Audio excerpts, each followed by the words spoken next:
don't get married until I have a chance to get through this video. I get it. You're thinking, oh, another person who's anti-married. Well, I am not anti-married, not in the least. In fact, I love marriage. What I am anti is I'm anti-uninformed marriage. What do you mean by uninformed marriage, Miss Coach D. Stevens? Well, uninformed marriage is when you go into it without taking that deep dive into what makes a marriage. Because face it, a lot of marriages end in divorce. And the reason I got into relationship coaching is because I don't want anybody's marriage to end in divorce. Divorce sucks. Not only is it painful on the couple who's going through divorce, and if you've got children, it's extremely painful for them too, especially going back and forth between households. So I gotta say, you need to start strong, and then you have a better chance. And you know what? 30%, and you can look this up if you choose to look it up. 30% of people who get some marriage counseling ahead of time have less of a chance of divorce than ones who don't. You say I got to be informed. How do I become informed and go into my marriage happy and just ready to go? Well, stay tuned, and I have something for you. In fact, a freebie that's just for you. Just for you. And you can have the 20 most valuable questions that you can ask yourself before getting married. So let's get started. You're thinking, why do I even want to talk about this? Why do I even want to look at what might go on in our relationship or might get in the way of our relationship later? You might be saying, I don't want to know any of this. I'll just find out when we're in our marriage. I'll find out then. I'll deal with it then. Well, and you probably can. I mean, many people do. And many people come to me when it's already too late, when somebody's already made up their mind, when you've discovered that there's unsolvable problems and you need help. And sometimes unsolvable problems are unsolvable problems. And it's better to find out ahead of time what's an unsolvable problem in your relationship. Another benefit of premarital coaching is that you have better communication. Many people go into marriages without those communication skills. And I want you to have those communication skills right up front so that you have already spoken about all those things that might come up in your marriage, especially that first year. Sometimes that first year is the hardest because you didn't know what to expect.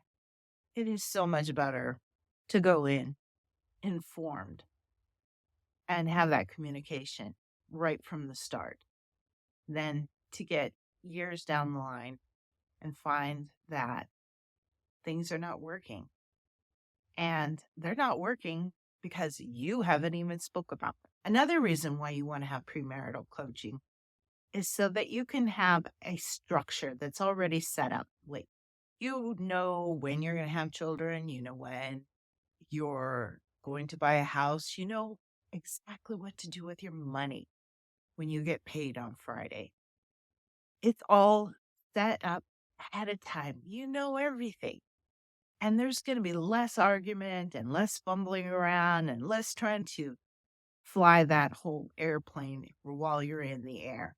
So let's learn how to fly the airplane ahead of time.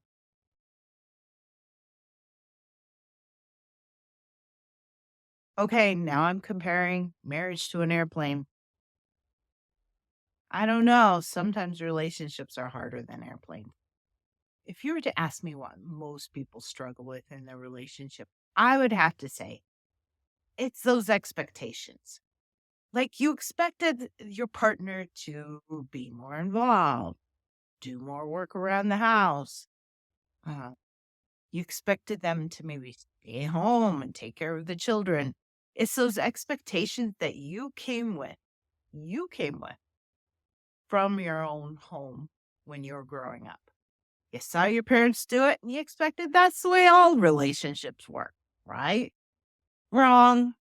Well, your home life was not exactly like somebody else's. So, relationship coaching is going to bring up the big things that could get in the way of a relationship. And one of those big things is children. Hopefully, you've already talked about children. You know exactly when you want to have children, you know how many children you want, or if you don't want to have children at all, and that's okay. You don't just talk about children, having children. You also need to know what each other's expectations are about children. Who's going to raise them? Are you both going to go back to work? Or is somebody going to stay home? You also need to be on the same page about how to discipline children because that was different in your home too. One person might believe in like helicopter parents and following the children around and making sure that no one ever gets hurt. And then the other person just goes, "Oh, goodbye. Have fun. I'll talk to you later." And when you get those two people together, then both of them think that each other's wrong with their parenting. And they go around talking to their friends, et cetera, et cetera, et cetera. You know the drill. Anyway, it's always best to talk about like how you were raised and what you believe should happen with discipline. Like, what should the rules be in the house? There are so many things around children that if you've not talked about them ahead of time, let me just say, when you have that first child, it gets rough. And speaking of children, spirituality, big one for some people. So I know a couple. One was Jewish, one was Christian. And they had to decide, what do the holidays look like? What holidays are we going to celebrate? What are we going to do for those holidays? Because face it, we got Christians wanting to put up the Christmas tree, and the Jewish traditions didn't look anything like the Christian traditions. I got to say, though, this couple handled it well. But that also includes, like, what are our values in our house? Are we going to go to church every weekend? Are we going to go to church every Sunday? Is it okay if one person goes to church and one person stays home? Is the whole family going to go to church? Spiritual ideas get in the way of many relationships, and it's always best to be informed about your spirituality. And then, of course, there's the extended family. Maybe you have a twin sister who's involved with everything. Like she has to be over at your house all the time. And there is no way that you are going to leave your twin sister. Or maybe his mother is very involved. She wants to help raise the children. She wants to quit her job and become the nana who takes care of the children. Man, I wished I had one of those. Why didn't I get one of those? Anyway, extended family has a lot to do with your relationship and your marriage. And you have to decide just how much are they going to be a part of it. Because when you start over what your in-laws think of you or your marriage or your parenting, and if you've not talked about these ahead of time, that can be difficult. Oh, I almost forgot. Speaking of, a lot of people my age are getting to the point where their parents are older and they cannot stay on their own. So you should talk also about who is going to take care of those parents. Now, are you going to bring them home in your home? Do you know how many relationships start to fail because that wasn't talked about ahead of time? And now you've got the mother in law who you can't stand living in your own home, putting you down constantly, making sure that your life is miserable. Well, if you didn't talk ahead of time and you don't know exactly what's expected, it could happen to you. Now, you may be saying, what about finances? Isn't money the one thing that most people fight about? And I got to say, yes, yes, yes, and yes. That stuff called money, it gets in the way of all kinds of things. And if you haven't talked about it ahead of time, whew, I mean, you got to know have separate bank accounts or shared bank accounts. You have to decide just how much are you going to put away in savings? How much are we going to save for a house? What kind of goals do we have that we're going to need money for? Are we going to pay for the kids' college or are they going to have to pay for their own college? Hadn't thought about that. Had to. And then, of course, there's always that he spends all the money or she spends all the money and I save it, or I like going on vacations. He doesn't. You definitely should have those conversations before you get married. Now I'm coming to one of the biggest things at all. You're thinking, what? What could be bigger than money? Well, I'm here to tell you sometimes gender roles and what's going to happen in the household and household chores. In fact, I'm starting to see a trend. People come to me and they say, what? Do you know what I do around the house? I take care of the children. I make the lunches. I wash his clothes. I do this. I do that. I do this. And he does this, this, and this. But it's not fair. Well, sister, let me tell you, it's not fair. And life is not fair. So it's time to find out that fair doesn't always exist in marriages.